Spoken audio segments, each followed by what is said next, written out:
Well, 50 global ministers spoke at the Berlin Energy Transition Dialogue last night.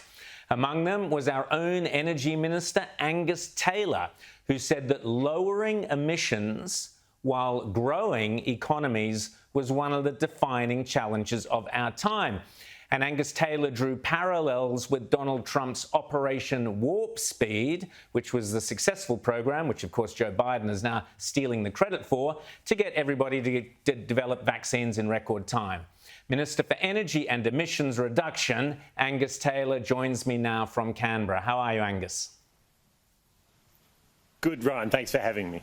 Great. Minister, great to see you. Australia's climate policy has faced scrutiny from countries that have committed to net zero by 2050. Instead of committing to a deadline, you're creating a technology-focused climate strategy. Tell us about it. Well, that's exactly right, Rowan. Our focus has been to use technology to solve a hard problem like this because we want to make sure we're delivering jobs, we're delivering economic opportunity, we're delivering affordable, reliable energy. The worst possible way to do that is to impose taxes, carbon taxes, electricity taxes.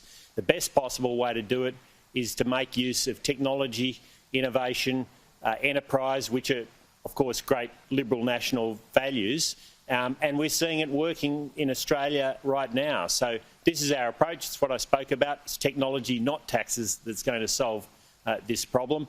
And we'll do it in a way which is consistent with people choosing the kind of car they drive, choosing the kind of electricity they use. How was it met by the 49 other energy ministers, Angus? Well, look, the truth is that there has been a view in the international community amongst some that the way to solve this problem is to tax people. That has been the view. It's been the view of the Labor Party, of course, in this country. And that will continue to be the view of some. But I think the realists say that human beings solve hard problems through innovation and technology. We've done it many times before. We didn't replace the horse with the motor car by taxing the horse. We did it through the enterprise and entrepreneurship of many great people. And that's exactly how we're going to solve this problem, Rowan. Now, last week, the Australian newspaper reported that you intended to name and shame companies that weren't planning to get to net zero by 2050. But as you and I spoke on Sunday, and I mentioned on Outsiders, this was a complete misrepresentation of your plan. And in fact, it was the woke virtue signalers that you were planning to name and shame. Explain that to us. Yeah, look, to put this in context, what we saw at the last election was Labor committing to targets, very aggressive targets, 45% emission reduction target by 2030, without a plan, Rowan.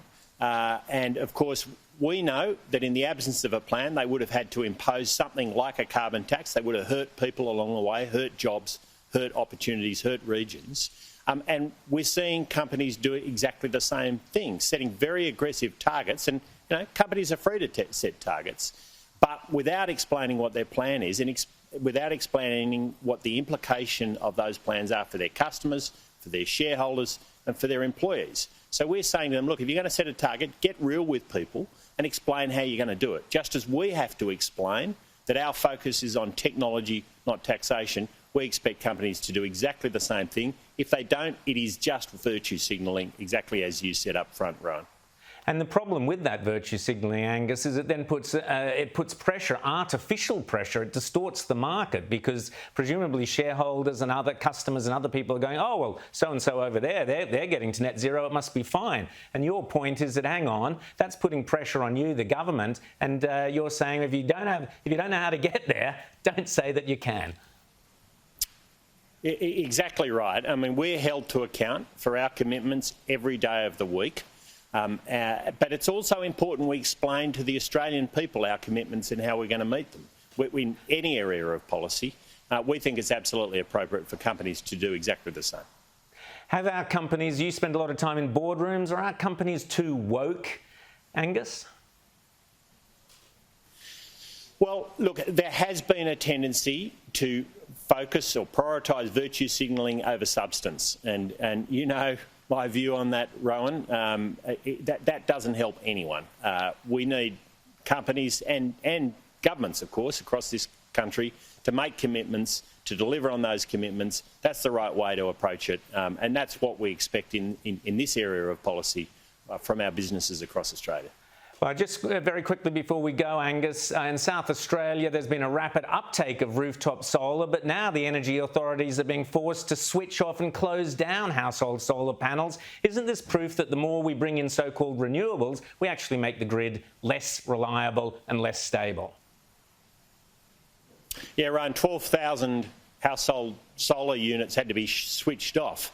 And now I've always said you've got to have balance in an energy system. Many of your viewers will have put solar on their roofs, and that's fine. You just got to have balance, and it's got to be balanced with reliable, flexible generation, whether it's gas or hydro or flexible coal generation, that can accommodate having that extra solar coming into the system. Now, if you don't plan that and you don't do that the right way, you have to switch the solar off. That's exactly what has happened in South Australia. It's been happening for a while with wind, by the way, but now it's got to the point where they've got to switch off household solar cells. That's what you get if you have unbalanced policies. We had an unbalanced policy under the previous Labor government in South Australia, where there's been an enormous amount of work to gradually address that, but we're still dealing with that overhang, and we don't want that to happen in other states across Australia. And so your person who's gone and put the solar panel on their roof, they must be feeling pretty duped at the moment where they're being told, we're going to shut you down.